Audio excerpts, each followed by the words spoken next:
오늘도 계속해서 성찬에 관해 가르치는 29장 5절과 6절을 함께 고백하면서 배우겠습니다.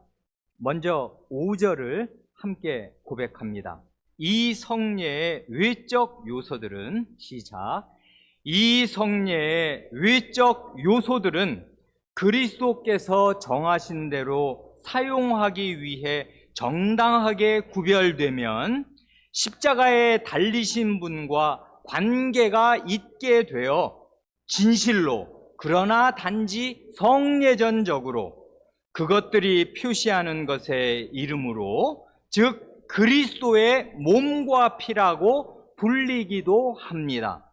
그렇지만 실체와 본질에서는 이전과 조금도 다름이 없이 여전히 참으로 떡과 포도주일 뿐입니다.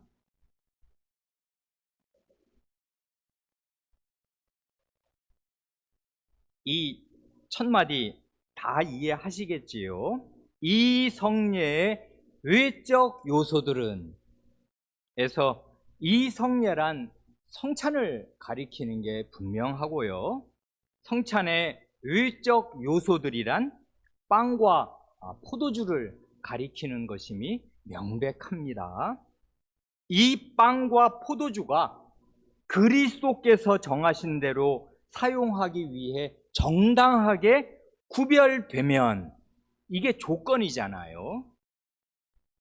이 빵과 포도주가 정당하게 구별이 되면은, 그러니까 정당하다는 말, 사람들이나 교회가 자기 생각대로 이렇게 저렇게 정한 인간적인 방식이 아니라 꼭 반드시 그리스도께서 친히 정하신 대로 정당하게 구별될 수 있고 구별되어야 합니다.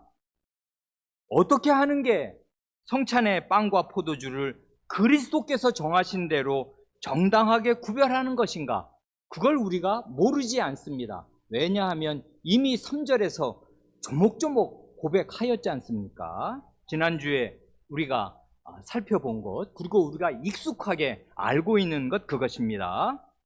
그리스도께서 친히 정하신 대로 정당하게 구별하는 방식이 뭔가 하면, 그리스도의 사역자가 성찬 제정의 말씀을 선언하고 기도를 해서 빵과 포도주를 거룩한 용도로 구별하는 것이고요, 그 빵을 들어 떼어서 나누어 주고 잔도 나누어 주는 것입니다. 그러니까 직관적으로 말할 때 처음 성찬을 정하는 그 자리에서 성찬 제정자가 안 계시면 성찬이고 뭐고 없는 거잖아요. 주님이 그 자리에서 성찬상의 주인으로서 이제 6월절 만찬 잡수시던 자리에서 만찬이 이제 끝나갈 무렵에 성찬을 직접 제정하신 거잖아요. 제정자가 계셔야 된단 말입니다. 마찬가지로 이제 그리스도는 그 뒤에 하늘로 올라가셨잖아요. 그러니까 그리스도를 대신하고 대행해서 그리스도와 똑같이, 그리스도께서 성찬을 제정하셨던 그때 하신 일을 똑같이 재현할 그리스도의 사역자가 굉장히 중요한 것이에요. 그 사역자가 있어야 돼요. 그 사역자가 그리스도께서 처음 성찬을 제정하실 때 하신 그것을 그대로 반복, 재현하도록 하신 것입니다. 그런 것이 그리스도께서 친히 정하신 방식입니다. 이렇게 되면 빵과 포도주가 구별이 되게 돼요. 거룩한 용도로 구별이 됩니다. 그렇게 되면 어떤 일이 일어나는가 할 때 이렇게 됩니다. 그 구별된, 정당하게 구별된 빵과 포도주가, 이게 중요한 거잖아요. 십자가에 달리신 분과 관계가 있게 됩니다. 그래? 이제 우리 고백한 이 5절 문장 맨 끝으로 쭉 넘어가면, 그렇게 십자가에 달리신 분과 관계가 있게 되어서 결국 그리스도의 몸과 피라고 불리기도 합니다. 이거지 않습니까? 골자는 그것입니다. 그러니까 정당하게 구별되고 나면 성찬의 빵은 그냥 빵이 아니고 성찬의 포도주는 일반 포도주와 전혀 다르게 됩니다. 다르게 되어서 어떻게 되는가 하면 십자가에 달리신 그리스도와 관계된 빵과 포도주가 되어서 빵은 그리스도의 몸이라고 불리고 포도주는 그리스도의 피라고 불립니다. 이게 맨 처음부터 사실이었습니다. 곧 최초로 주님께서 성찬을 제정하시던 그날 그 자리에서부터 주님 자신이 직접 이렇게 말씀하셨지 않습니까? 오늘 본문으로 읽은 그 성찬 제정의 첫 말씀, 마태복음 26장 26절. 그들이 먹을 때, 이게 이제 유월절 먹는 자리에서 그 제자들은 맨 처음에 뭘 하는지를 맨 처음에는 몰랐을 거예요. 이게 미리 예고된 게 아니니까. 유월절 먹으려고 모였고 유월절을 지금 먹고 있는데 이제 식사가 끝나갈 무렵에 주님께서 떡을 드시더니 이걸 떼어서 제자들에게 주시면서 받아 먹으라 하시고 이 빵을 떼어 주시면서 이게 내 몸이다 말씀하신 게 이게 틀림이 없단 말입니다. 그리고 그 다음을 보면, 그러니까 빵을 가리켜 이게 내 몸이다. 주님이 직접 그렇게 말씀하셨으니 이 구별된 주님으로 말미암아 구별된 이 빵은 주님의 몸이에요. 그렇게 불립니다. 실제로 주님 자신이 말씀하셨으니까 이건 틀림이 없고 이런 게 아주 그 생생하게 잘 나타낼 수가 있어요. 왜 빵이라는 게 일종의 그 덩어리인데 인간의 이 몸 덩어리하고 생기기도 비슷하고 이걸 찢어가지고 나누어 줄 때 주님의 몸이 찢기는 거를 잘 표현할 수 있어요. 그러니까 그리고 이게 양식이란 말입니다. 일용할 양식이니까 내가 나의 찢긴 몸이 너희의 영원히 살 영적인 재료가 되고 살이 된다, 양식이 된다 하는 거를 굉장히 잘 표현할 수 있단 말입니다. 그러니까 이 표현하는 상징물하고 표현하려는 실체 내용하고가 정말 싱크로율이 100%예요. 잘 맞는 거죠, 지금. 그러니까 주님께서 친히 이렇게 이 빵을 들어서 말씀하시면서 이게 내 몸이다 말씀하셨고, 그 다음 이어보면 그 27절, 28절을 보면 잔을 가지시면서 이제 주시고 다 이것을 마셔라 이렇게 하시면서 이건 죄 사함을 얻게 하려고 많은 사람을 위하여 흘리는 바 나의 피 곧 언약의 피니라 하시니까 잔을 가리켜서 포도주를 담은 잔을 주시면서 이게 내 피다 이렇게 말씀하셨어요. 빵하고 아주 비슷하잖아요. 뭐가 비슷합니까? 표현하려는 게 아주 잘 맞아요. 이건 포도주를 가리켜서 내 피다 말씀하실 때 색깔도 포도주는 이게 백포도주 쓰는 거 아니잖아요. 적포도주를 써요. 이 피를 상징하기에 알맞기도 하고, 그리고 이제 내가 내 피가 너희의 죄를 사하려고 흘려질 것인데 이걸 마셔서 나를 기념해라 이렇게 얼마든지 말씀하실 수가 있단 말입니다. 근데 중요한 건 포도주를 가리켜서 이게 내 피다 이렇게 말씀하시고 빵을 가리켜서 이게 내 몸이다 말씀하신 것입니다. 그래 여기 보면 이 제일 처음에서 말하려는 게 이 정당하게 구별된 성찬의 빵과 포도주는 십자가에 달리신 그분과 관련이 되어서 주님의 몸, 주님의 피라고 불린다. 그거를 지금 말하는데요. 이제 이걸 이렇게 고백하고 나면 어떤 분들은 아니 그걸 누가 모르나? 그걸 모르는 사람도 있나? 교인 중에? 이렇게 생각하실 수가 있겠지요. 그런데요, 모르는 사람도 많아요. 이게 무슨 뜻인지, 주님이 이렇게 말씀하는 게 무슨 뜻인지를 제대로 알지 못하는 사람이 수십억 명도 넘어요.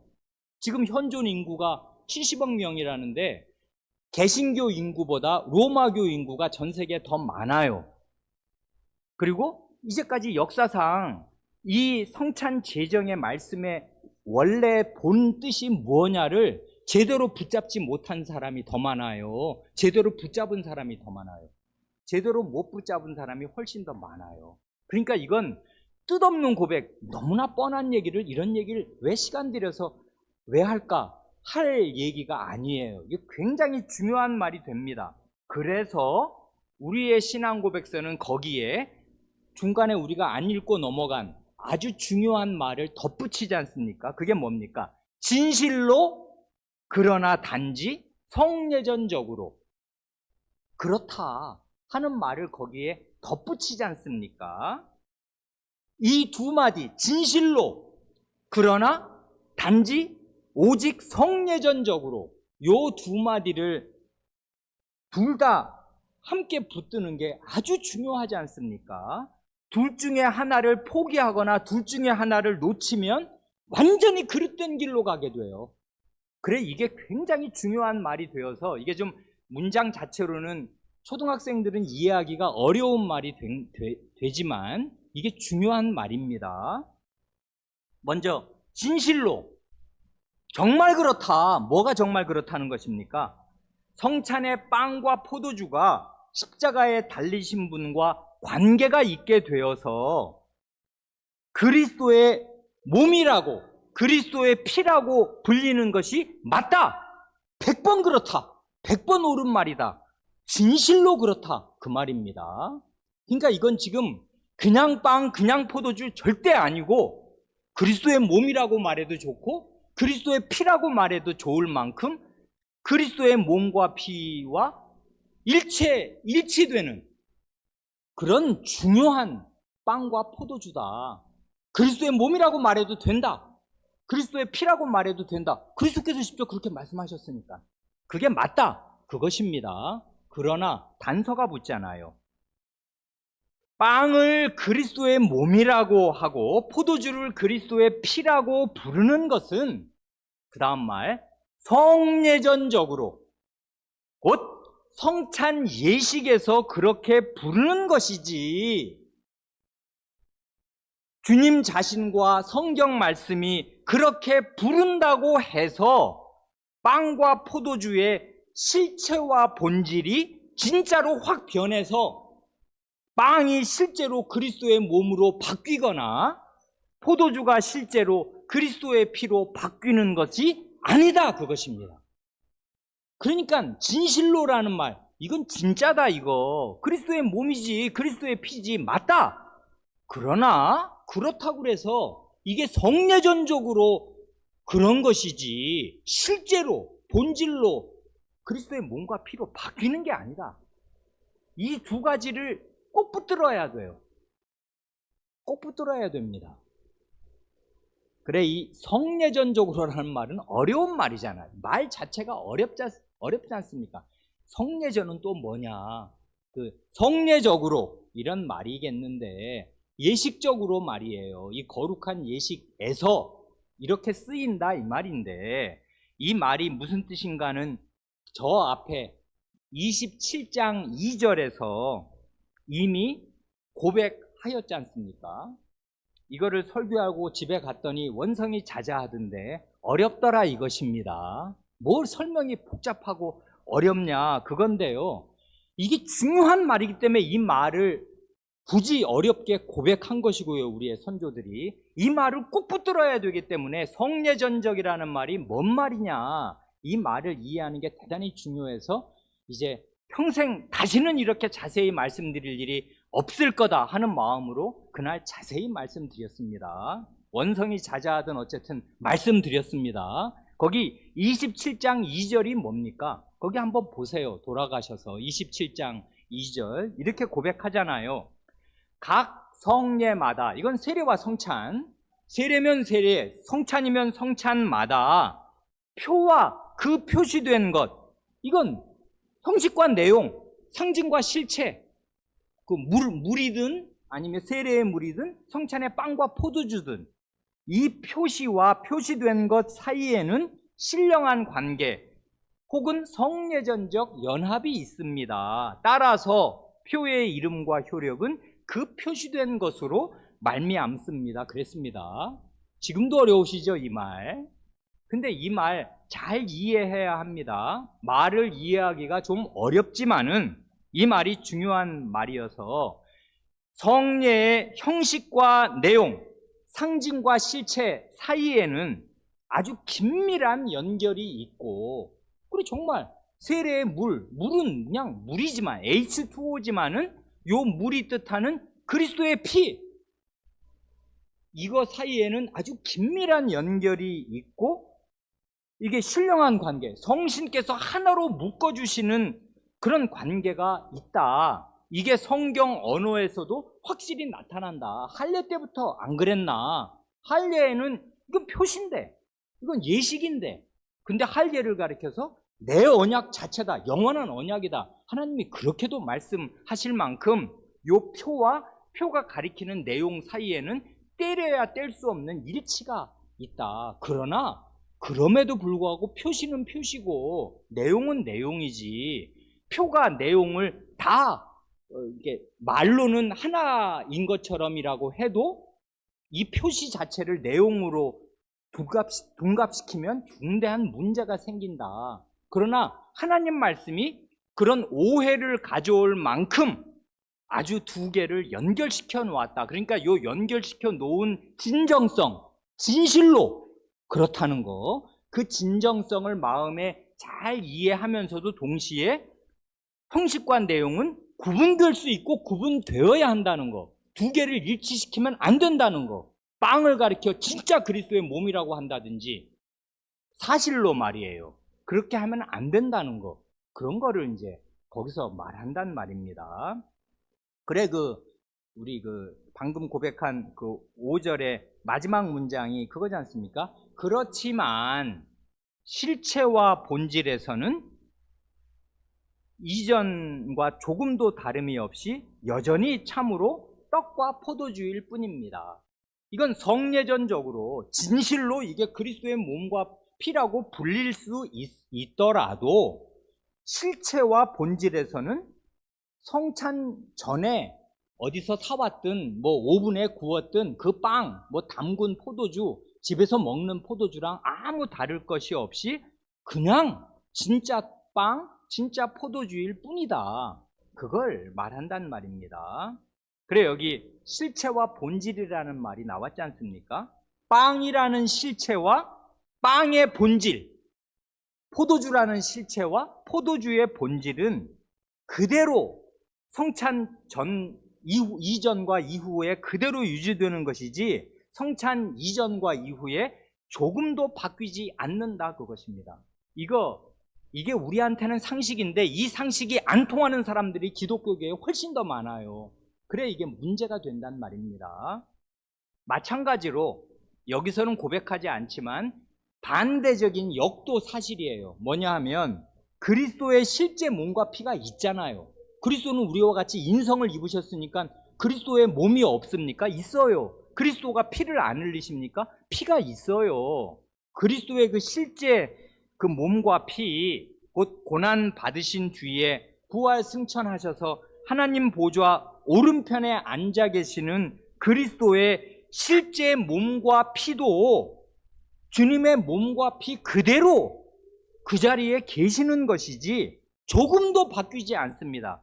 요게 성찬을 행할 때마다 실제 하늘에 계신 그리스도의 몸과 피가 이 땅의 빵과 포도주로 둔갑하는 게 아니라고요. 구별돼요. 요 상징물, 우리 예배당에서 성찬 때 쓰는 빵과 포도주는 따로 있고 이건 그냥 빵이고 포도주고 그리스도의 몸과 피는 하늘에 그대로 계셔요. 그러니까 구분돼요. 그렇지만 엄청나게 연결돼요. 그래서 이걸 그리스도의 몸이라고 해도 되고 피라고 해도 돼요. 그러니까 요 사이에 구별할 걸 구별하고 일치시킬 걸 일치시키는 왔다 갔다 하는 요 균형, 이 떨리는 균형을 잘 붙잡는 게 엄청나게 중요한데 이걸 놓친 사람들이 기독교계 안에 훨씬 많습니다. 그래, 요 실체와 본질이라는 말, 빵의 실체, 포도주의 실체, 빵의 본질, 포도주의 본질은 안 바뀌는 거다. 그걸 바뀐다고 생각하면 그때부터는 이제 5만 가지 미신과 우상숭배에 떨어지게 되는 거다 하고서 이제 그 다음 6절이 나오는 것입니다. 그래, 일단 29장 6절을 마저 우리 고백하면서 그 뒤를 실제로 살펴보기로 합니다. 떡과 포도주의 실체가, 시작. 떡과 포도주의 실체가 사제의 성별이나 그 이외의 방법으로 그리스도의 몸과 피의 실체로 바뀐다는 교리, 이른바 화채설은 성경뿐 아니라 일반 상식과 이성에도 어긋납니다. 이것은 성례의 본질을 무너뜨리고 여러 가지 미신들과 심지어 가증한 우상숭배의 원인이 되었고 지금도 그렇습니다. 간단히 말해서 로마교의 화채설은 정말 그릇된 교리다. 이 그릇된 교리를 따르면 성례의 본질이 무너지게 되고 미신과 우상숭배의 원인이 된다. 그걸 지금 이제 말합니다. 그래, 여기 보면 이 화채설, 근데 이 사람들은 그걸 진짜 믿거든요. 그러니까 이 사람들이 무시하는 건 뭡니까? 아까 우리 단서를 다룬 거, 진실로 그러나 단지 성례전적으로 해서 이 사람들이 빠뜨리고 무시하는 말이 뭐예요? 이 사람들은 진실로를 꼭 붙드는 거예요. 진짜로 그렇지. 뭐가 안 그래? 진짜로 그렇지. 그리스도께서 말씀하셨는데 그 말을 믿고 따라야지. 이게 내 몸이다 그랬는데 내 몸이 아니야? 아니긴 뭐가 아니야? 이렇게 그 하나님 말씀을 가지고 주장을 하는 것이에요. 그러니 어떤 경우에는 방법이 없어요. 왜냐하면 그 말씀이 권위가 있는 주님 자신의 말씀이고 아닌 게 아니니까. 이게 내 몸이다 그랬으면 몸이라고 믿고 받아들여야지. 아니긴 뭐가 아니야. 이러면은 그 말만 딱 떼서 보면 방법이 없어요. 방법이 없단 말입니다. 아니, 몸이지 왜 몸이 아니야. 그러니까 진실로 몸입니다. 아닌 게 아니라 몸이에요. 몸이라고 말해도 돼요. 그런데 단지 성례전적으로 그렇게 몸이라고 말씀하시는 것 뿐이란 말입니다. 그게 의미 없는 말이 아니지만 성례전적으로 그렇다는 말을 이 사람들은 이건 예식에서 쓰는 말이다.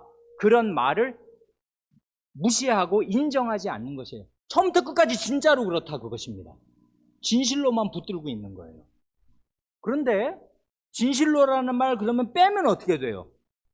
그건 뭐 그냥 예식에서 교회에서 그냥 사람들이 자기들끼리 정해서 그렇게 하는 거지. 그걸 뭘 주님의 몸이라고 그러고 주님의 피라고 그러냐. 웃기는 거 아니냐. 이렇게 말하면 그 사람은 성찬에 100번을 참여해도 소용이 없지요. 왜 그러냐면 이게 십자가에 달리신 분과 진실로 관계가 있게 되어서 주님 자신의 몸이고 주님 자신의 피라고 주님이 말씀하시는데 그 사실을 무시하거나 함부로 대하면 그게 무슨 성찬의 은혜를 어떻게 받아요? 성찬이 구원의 은혜의 방도거든요. 하나님이 이 방도로 우리에게 은혜를 주시려고 하는데 그 은혜를 자기가 삭감시키고 안 받으니 진실로를 빠뜨리면은 이건 인간 예식에 불과한 것이에요. 그렇잖아요. 그러니까 이 진실로라는 말, 그 진정성이 있다 여기에. 이걸 딱 붙잡고 그러나 이건 예식적으로 그러는 거지 실체가 바뀌는 게 아니다. 이 두 가지의 균형을 딱 붙잡고 있는 게 성찬상에서 굉장히 중요한 지식입니다. 그러니까 여기 보면 이 화채설, 아니 이 빵과 포도주가 실체가 바뀌는 거야. 언제? 사제가 축성을 할 때 사제의 기도로 말미암아 딱 이 성찬을 내가 행한다, 미사를 행한다는 분명한 의도와 의식을 가지고 사제가 이게 내 몸이다, 이게 내 피다 하신 주님의 말씀을 하면서 제사장으로서 기도드리는 순간에 이 빵이 진짜 그리스도의 몸으로 진짜로 변한다 이것입니다. 그리스도의 피로 진짜로 바뀐다 이것입니다. 실체와 본질이. 이건 성경에 어긋나고 일반 상식과 이성에도 어긋난다. 이렇게 우리의 선조들은 말하자면 고백하고 주장하는 거지 않습니까? 성경에 왜 어긋납니까? 성경이 내 몸이다, 내 피다 그랬는데 왜 로마교의 화채설이 성경에 어긋납니까? 이거 우리 성도 여러분 성경으로 반박할 수 있어요? 로마교 사람들은 성경 없이 이렇게 주장하는 것입니까? 성경 말씀을 붙들고 주장하는 거잖아요. 내 몸이다, 내 피다. 안 그러셨냐? 그러셨지. 근데 왜 아니라고 그래 너희들은? 이러면은 여러분들은 뭐라고 반박을 하시겠습니까? 성경을 들어서 반박을 해야 되는데 그게 아니다. 아니긴 뭐가 아니냐? 그러면 이거다 하고 말해야 하는데 여러분이 가지고 계시는 성경 진리는 무엇입니까? 화채설이 아니라는, 그리스도의 몸과 피로 바뀌는 게 아니라는 여러분의 성경의 증거는 뭐예요? 그래서 다시 우리는 재정의 말씀으로 갑니다. 고린도전서 11장 23절을 한번 다시 펴보세요. 그게 그래 하나님 말씀을, 이 신앙고백서를 읽고 하나님 말씀을 다시 읽는 거예요. 하나님 말씀을 읽고 또 신앙고백서를 읽는 거예요. 왔다 갔다 하면 이게 우리의 지식이 정교해지고 확실해진단 말입니다. 재정의 말씀을 한번 가보세요. 이게 놀라운 것이 이것입니다. 고린도전서 11장 23절부터 29절을 쭉 이건 뭐 너무나 많이 읽은, 정말 성찬 때마다 그 애지간한 교회에서는 다 이 본문으로 성찬 강설도 하고 성찬 그 식대의 주요 본문이지 않습니까? 우리에게 굉장히 익숙합니다. 그런데 이거 한번 생각해 보세요. 여기에서 그냥 편하게 떡과 잔이라고 하십시다. 떡과 잔이라는 말과 주님의 몸과 피라는 말이 얼마나 반복적으로 교차되고 번갈아 쓰이는지 한번 잘 살펴보세요. 왔다리 갔다리 갔다리 합니다. 계속 뒤바뀌어서 쓰입니다. 그래, 요게 지금 어떻게, 그러니까 주님의 몸과 피로 바뀌고 난 뒤에도 그 다음에도 보면 또 떡과 잔이에요. 떡과 잔은 주님의 몸과 피예요. 그러고 난 뒤에도 떡과 잔입니다. 왔다 갔다 해요. 요 긴장과 요 일치와 분리가 있어요. 요거를 잘 포착하시면서 이 본문을 보시기 바랍니다. 보시지요. 고린도전서 11장 23절 이하. 이건 사도가 전하는 사도적인 전승이지 않습니까? 이건 굉장히 중요한 말입니다. 내가 너희에게 전한 것은 주께 받은 것이니 곧 주 예수께서 잡히시던 밤에 떡을 가지사, 여기 떡 나왔습니다. 벌써 떡을 가지사 축사하시고 떼어 이르시되 이것은 너희를 위하는 내 몸이니, 몸이 나왔네요. 이건 마태복음의 첫 재정의 말씀과 완전히 일치하는 것이지요. 떡을 가리켜서 이게 내 몸이다, 진짜 말씀하셨습니다. 떡이 있고 주님의 몸이 있는데 떡을 가리켜 이게 내 몸이라고 말씀하셨어요. 그럼 몸이 됐네요. 이제 여기까지 보면 로마교는 야, 이거 이 몸이라고 그러시지 않냐, 맞지, 몸이지 뭐가 몸이 아니야, 아니기는, 이렇게 말할 수 있습니다. 맞습니다. 내 몸이니 이것을 행하여 나를 기념하라. 요 기념하라는 말을 한번 기억해 두시기 바랍니다. 나를 기억하라는 말인데, 기억하라는 말이 2번 나오거든요. 이 말을 한번 머릿속에 남겨두세요. 이것을 행하여 나를 기억하라 하시고, 식후에 밥을 다 먹었습니다. 이제 식후에 또한 그와 같이 잔을 가지시고 들어 이르시되 이 잔은 내 피로 세운 새 언약이니. 이것도 아까 떡하고 똑같죠. 그 양상이 잔을 가리켜서 이 잔은 내 피다. 그 이제 마태복음 보면 죄 사함을 얻게 하려고 많은 사람을 위하여 흘리는 바 내 피 곧 언약의 피니라 하니까 내 피로 세운 새 언약이라는 말이 그 말이잖아요. 이 잔은 내 피고 새 언약의 피고 그냥 새 언약이라고 말해도 된다. 언약의 피다. 이 잔이, 이 포도주는 내 피고 언약의 피다. 이렇게 주님이 진짜로 말씀하셨습니다. 그러니까 포도주가 주님의 피예요, 아니에요?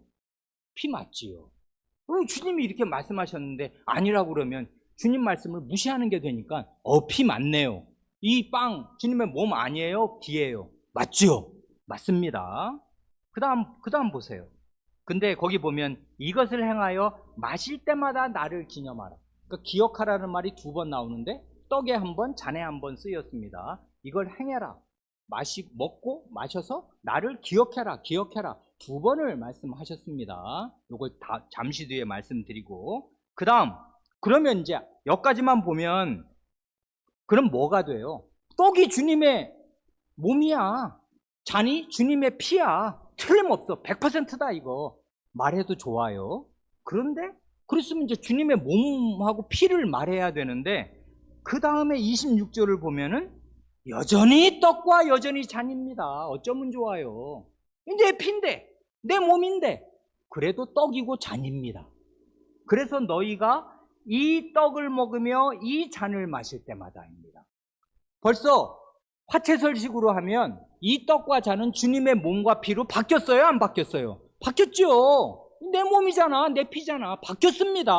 근데 바뀌고 났는데도 사도는 뭐라고 말해요? 이 떡과 이 잔이에요. 다시 성찬상의 떡과 잔으로 돌아온 것이에요. 주님의 몸과 피에서. 안 그래요? 이 떡과 이 잔을 먹으며 마실 때마다 뭐 하는 거예요? 주의 죽으심을 그가 오실 때까지 전하는 것이다. 알겠어요? 그 다음, 그러므로 누구든지 주의 떡이나 잔, 이때는 그냥 떡이나 그냥 잔은 아니고 이건 주의 떡과 주의 잔이니까 주의 떡이나, 그래도 여전히 주의 몸과 피가 아니라 주의 떡과 잔입니다. 떡은 떡이고 잔은 잔이에요. 포도주는 포도주란 말입니다. 주님의 떡과 주님의 이 포도주 잔을 합당치 않게 먹고 마시는 자는 그 다음에 뭐가 나와요? 몸과 피가 또 나오네. 주님의 몸과 피에 대하여 죄를 짓는 것입니다. 여기는 그러니까 떡과 포도주와 주님의 몸과 피가 다시 한번 달라붙지요. 맨 앞에 달라붙은 것처럼 이게 내 몸이다, 이게 내 피다 할 때 떡하고 잔이 주님의 몸과 피와 달라붙었지 않습니까? 일치가 됐잖아요. 싱크로율 100%지. 내 몸, 내 피. 여기서도 요 주님의 떡, 주님의 잔을 합당치 않게 먹고 마시면 주님의 몸과 피를 범한다 그럴 때 이거 잘 생각해 보세요. 여러분, 이때 주님의 몸과 피가 뭘 말하는 것 같아요? 하늘에 있는 주님의 몸과 피? 그걸 말하는 것 같습니까? 아니죠. 이 성찬에 대해서 함부로 하면은 하늘에 있는 주님의 몸을 쿡 찌르는 게 돼요. 주님의 피를 흘리는 게 돼요. 지금 그 얘기 하는 거예요? 아니죠. 주님의 몸과 피를 상징하는 이 떡과 잔, 주님의 잔, 주님의 떡이라고 표시할 수 있는 주님의 떡과 잔이기에 요걸 함부로 대하면, 합당하지 않게 받으면 어떻게 되냐면 주님의 몸과 피에 대해서 죄를 범하게 된다. 이게 주님의 몸과 피니까 이게. 그러니까 주님의 몸과 피에 대해서 죄를 범하게 되지 않냐. 그렇게 말할 수가 없어요? 있죠. 왜냐하면 이게 내 몸이다, 내 피다 말씀하셨으니 여기선 지금 싱크로율이 일치가 되는 거잖아요. 요 떡과 잔과 주님의 몸과 피가 또 일치가 돼요. 그렇죠? 아까는 잠깐 떨어졌는데 또 달라붙습니다. 이 성찬상의 떡과 잔은 주님의 떡과 잔이요? 요건 주님의 몸과 피라고 말해도 되고 말할 수 있고 말해야 돼요. 주님의 몸과 피에 대해서 너 함부로 하는 거다, 이렇게 말할 수 있어요. 합당치 않게 받으면 주님의 몸과 피에 대해서 죄를 짓는 거다 라고 말해요. 그러고 나면 또 한 번 떨어집니다. 어떻게 떨어져요? 붙어있던 게 떨어져. 28절을 보면 사람이 자기를 살피고 그 후에야 이 떡을 먹고 이 잔을 마실지니, 이런단 말입니다. 여전히 떡과 잔이네. 어떻게 하면 좋아? 주님의 몸과 피라며. 그래도 떡과 잔이에요. 주님 자신의 몸과 피가 아니에요. 이건 그냥 성찬의 떡이고 성찬의 잔이지. 그래, 이 떡을 먹고 이 잔을, 자기를 살피고서 이 성찬 떡과 성찬 잔을 받아라. 그 다음 말 29절 보세요. 또 한 번 달라붙네. 주의 몸을 분별하지 못하고 먹고 마시는지. 여기 보면 주의 몸이라는 말에 주님의 피도 들어있는 거 다 아시겠지요? 몸을 마시는 건 아니잖아요. 그러니까 이 떡을 먹고 이 잔을 마시라고 해놓고 이제 다 알겠으니까 하나를 생략한 거예요. 주님의 몸과 피를 해야 될 자리를 귀찮으니까 주님의 몸을 해도 된단 말입니다. 주님의 몸을 분별하지 못하고 먹고 마시는 자는 자기의 죄를 먹고 마시는 거다. 자기가 받을 심판을 먹고 마시는 거다. 자기가 받을 정죄를 먹고 마시는 거다. 그렇게 말할 때 맨 마지막에 보면 주님의 몸을, 혹은 고개 안에 괄호로 있는 주님의 몸과 피를 분별하지 못하고 먹고 마시는 자, 이렇게 말함으로써 성찬의 떡과 잔이 주님의 몸과 피라고 또 한 번 말하잖아요. 여러분, 이거 몇 번 붙고 떨어졌습니까? 세실 수 있어요? 저는 세다가 지쳤습니다. 아니, 붙었어. 주님의 몸과 피야. 또 떨어졌네. 그냥 떡과 잔이야. 또 붙었어. 주님의 몸과 피네. 또 떨어졌어. 떡과 잔이네. 붙었다 떨어졌다 붙었다 떨어졌다 붙었다 떨어졌다 해요. 진실로, 그러나 성례전적으로. 이 말이 이 말 아니에요. 이거 진짜다. 주님의 몸과 피지. 그러나 그건 성례전적으로 그런 거야. 주님의 몸과 피라고 100번을 얘기해도 성례 예식상 그러는 거지. 이게 진짜 주님의 몸과 피인가? 그러면 그 다음부터는 주님의 몸과 피를 변했으면 주님의 몸, 주님의 피라고만 얘기해야지. 무슨 떡을 얘기하고 무슨 잔을 얘기해요. 이게 주님 자신인데, 안 그래요? 화채설, 이 사람들은 비성경적입니다. 그러니까 성경을 똑바로 안 읽은 거라고요. 문맥도 모르잖아요. 어떻게 사도가 지금 뭔 말을 하고 있는지, 말이 왔다리 갔다리 붙었다 떨어졌다 붙었다 하는 요 말귀를 못 알아듣잖아요 지금. 그러니 성경적으로 우리는 반박할 수 있어요. 너희들은 틀렸다. 성경 그렇게 읽는 거 아니다. 말이냐 그게. 틀렸지. 말도 안 되지. 하고 반박할 수 있단 말입니다. 재정의 말씀에 그 말이 들어있어요. 안 그래요? 그리고 아까 이것을 행하여 어떻게 하라는 거예요? 나를 기억하라. 나를 기억하라. 주님이 2번 말씀하시잖아요. 그게 재정의 말씀에 들어있단 말입니다. 이것을 행해서 나를 기억해라. 이것을 행해서 나를 기억해라. 하신단 말이에요. 이 기억하라는 말씀이 재정의 말씀에 들어있는데 이 말을 한번 가만히 생각해 보세요. 아니, 떡과 잔이 주님의 몸으로 로마교식대로 하면 이미 바뀌었어. 바뀌었지요? 바뀌었대요. 그러면 이게 지금 주님인데, 이게 주님의 몸이고 주님의 피인데 주님을 기억할 필요가 있어요? 없어요? 없지요. 주님하고 같이 있는데 뭘 기억을 해요? 주님하고 함께 있는데. 안 그래요? 주님이 내 속에 들어왔어. 그래갖고 난 주님을 먹었어. 주님을 마셨어. 그 사람들은 마시지도 못하지만 주님을 먹었어. 주님과 한 몸이고 주님의 살이 진짜 내 속에 들어와서 나와 한 몸이야. 근데 뭘 주님을 기억을 하냔 말입니다. 주님과 한 몸이 됐는데, 육체적으로 한 몸이 됐는데, 이걸 아주 유치하게 비유하면 남편이 한 석 달 무슨 어디 아프리카로 출장을 가야 돼요. 그러니까 여보 나 잊지 마. 이거 꼭 기억해. 이거 내가 진짜 아끼는 물건인 거 알지? 이거 볼 때마다 나 기억해.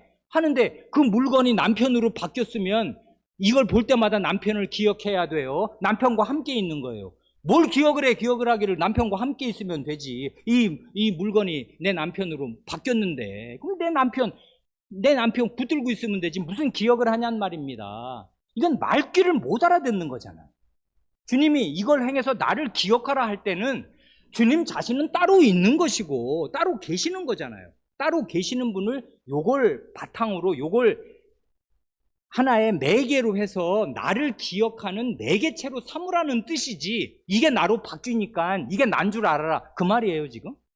그게 기억하라는 말이 성립이 돼요? 몸으로 이미 바뀌었는데, 피로 바뀌었는데 뭘 기억을 하냔 말입니다. 같이 있는데, 같이 있는 사람을 부부가 같이 있으면서 여보 나 기억해? 이건 지금 말이 안 되는 말이잖아요. 같이 있는데 뭘 기억을 해요? 같이 붙들고 있으면 되는 거지. 그러니까 그냥 문맥이, 그래서 여기서 보면 성경과 이성과 상식을 얘기해요. 그렇죠? 이건 성경에도 안 맞아. 그리고 이성에 어긋나.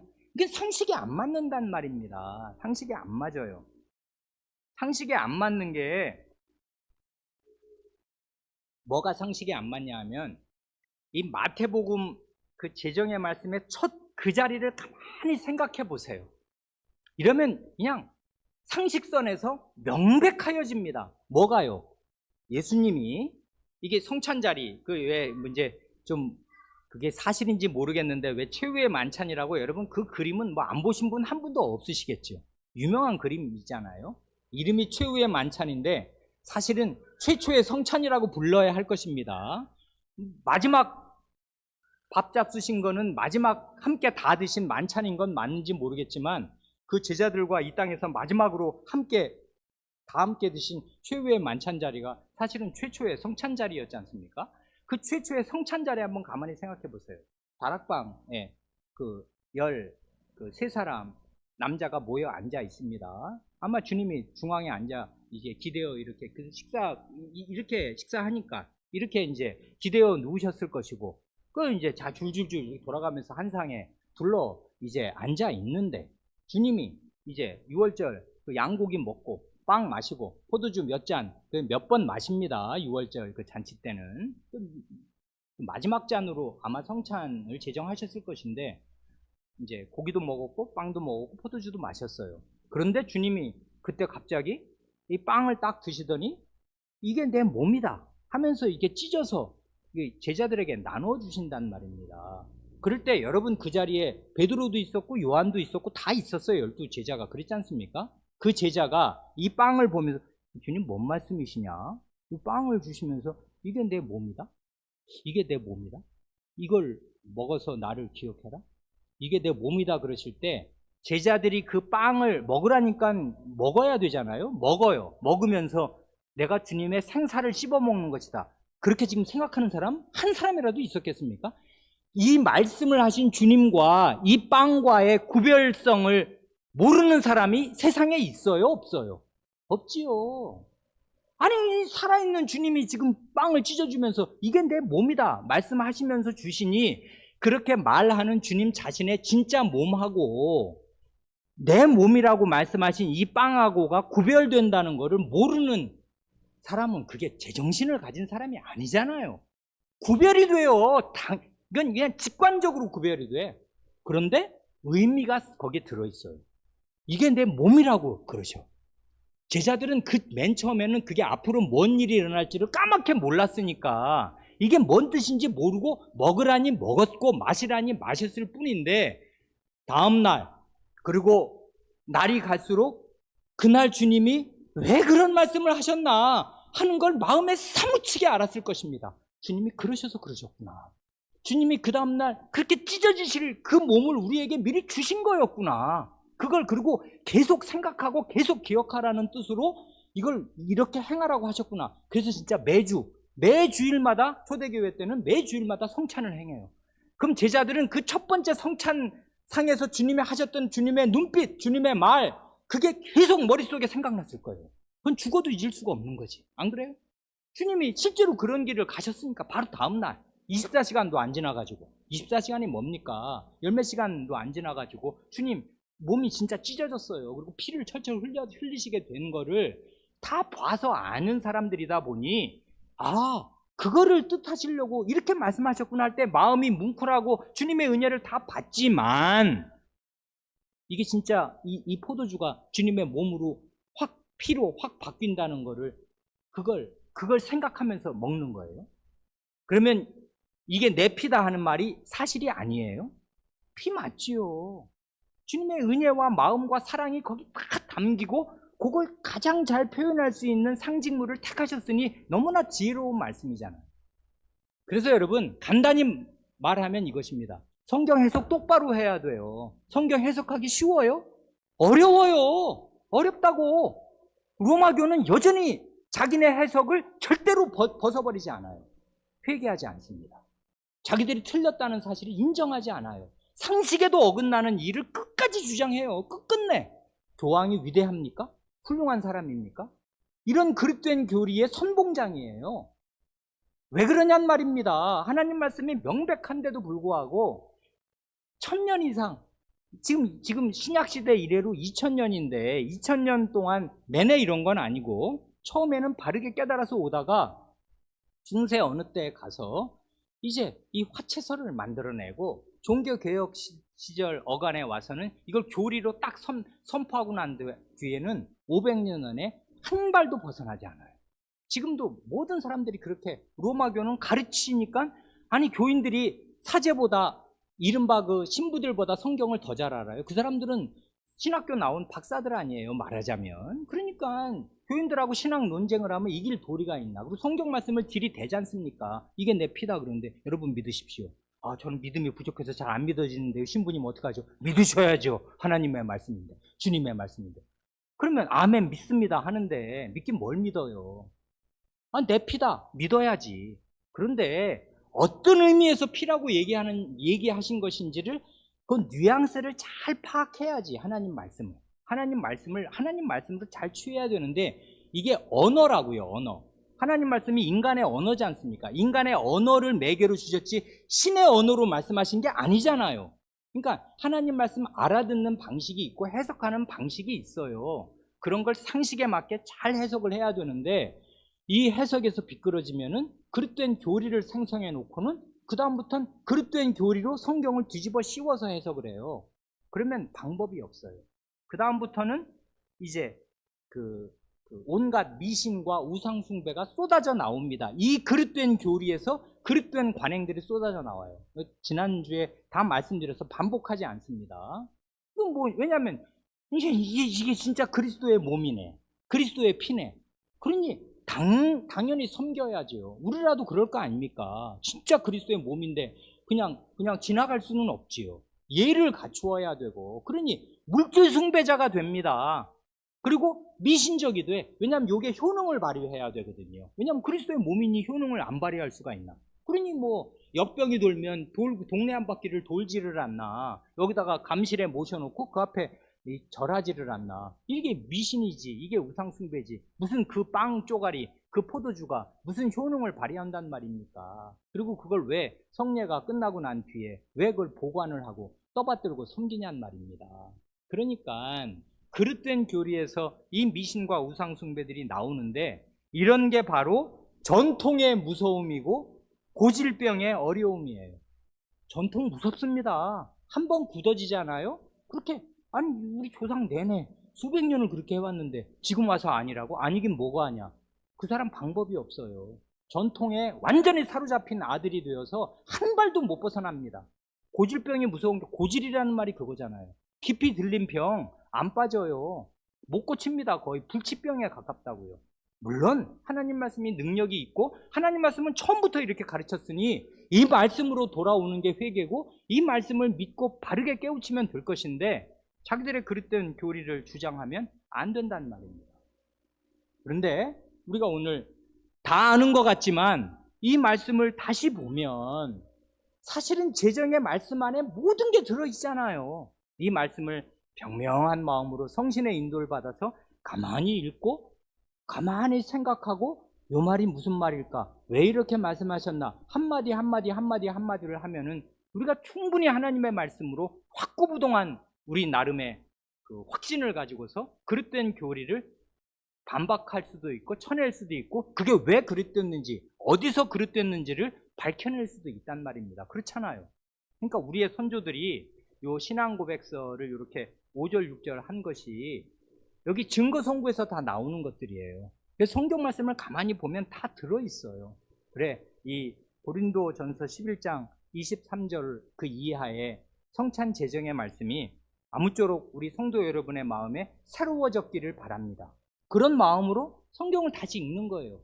그러면 하나님 말씀이 다시 보이고, 하나님 말씀은 과연 살아계신 하나님의 말씀이고 이 영생의 샘물이로구나. 이게 뻔한 얘기가 아니구나. 내가 다 아는 얘기가 아니구나. 이게 새롭네. 그러네. 하고 다시 읽고 우리는 평생 그 수밖에 없어요. 그러면 정말 우리 마음속에서 영생의 샘물이 솟아나겠습니다. 아멘. 기도하시겠습니다.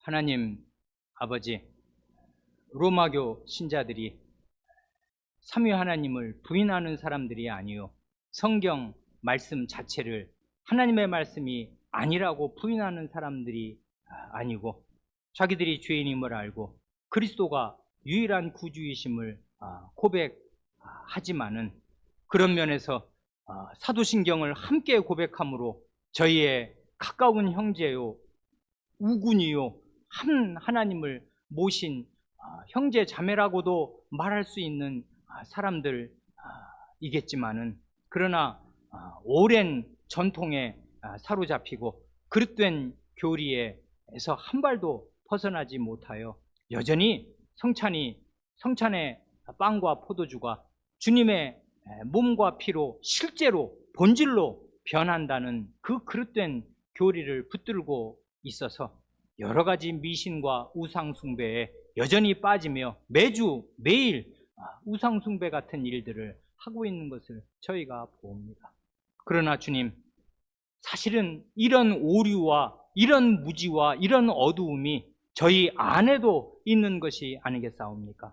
하나님의 말씀은 햇빛처럼 저희 위에 언제나 떠 있고 2000년 전에 이렇게 이미 완비되어서 저희 앞에 66권으로 주어져 있지만은 저희가 먹고 살기가 바쁘다고 하면서 이 말씀에 창념하여 이 말씀을 부지런히 읽되 성신의 가르침을 좇아서 읽고 교회에 와서 배우고 배운 말씀이 어디로 달아날세라 마음에 깊이 생각하고 묵상하여서 그 말씀을 전한 주님의 사자와 똑같은 깨달음에 이를 때까지 그 말씀에 창념하지 아니할 때에는 아무리 주님께서 목이 터져라 말씀하시고 이렇게 분명하게 움직일 수 없는 기록으로 심어서 저희 눈앞에 저희의 마음에 주셨을지라도 저희가 여전히 중세 사람도 다 깨닫고 있던 진리, 아니 고대 아브라함도 깨닫고 있던 진리를 여전히 모르는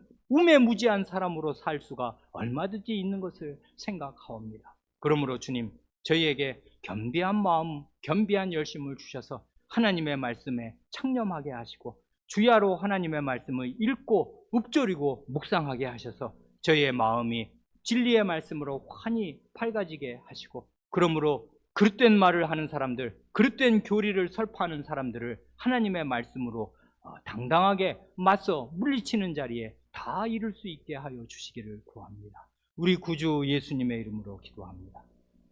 아멘.